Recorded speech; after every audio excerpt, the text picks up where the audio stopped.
Bonjour à tous, mes bien-aimés dans le Seigneur Jésus-Christ, que sa paix et joie soient votre partage. Je suis venu encourager quelqu'un qui traverse un moment compliqué ou difficile. L'encouragement est une arme puissante que Dieu nous donne pour bâtir la foi, raviver l'espérance et fortifier les âmes fatiguées. Dans un monde rempli de défis, nous avons tous besoin d'encouragement. Mais comment la Bible nous enseigne-t-elle à encourager les autres et à recevoir nous-mêmes du réconfort? A. Dieu, la source de l'encouragement.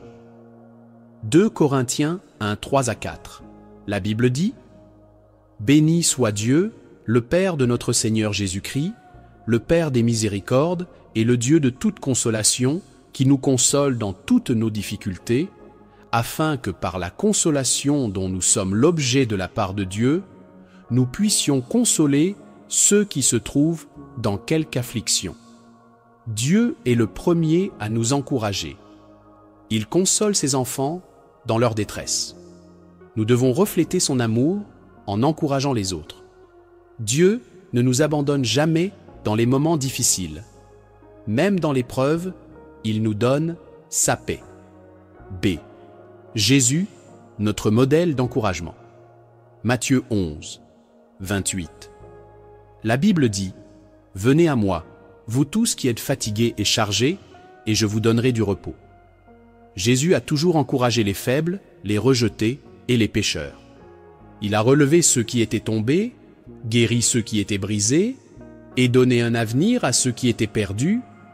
Si Jésus encourageait les autres, nous devons faire de même. C. Nous sommes appelés à encourager les autres. Hébreux 3,13. La Bible dit: « Mais exhortez-vous les uns les autres chaque jour, aussi longtemps qu'on peut dire, aujourd'hui, afin qu'aucun de vous ne s'endurcisse par la séduction du péché. » L'encouragement n'est pas une option, c'est un commandement. Nous devons le faire chaque jour pour fortifier nos frères et sœurs. Par des paroles, des prières et des actes d'amour, nous pouvons changer la vie de quelqu'un. As-tu déjà encouragé quelqu'un aujourd'hui? D. Les bénédictions de l'encouragement. Proverbe 12, 25. La Bible dit: « L'inquiétude dans le cœur de l'homme l'abat, mais une bonne parole le réjouit. » Un mot d'encouragement peut changer le cours d'une vie.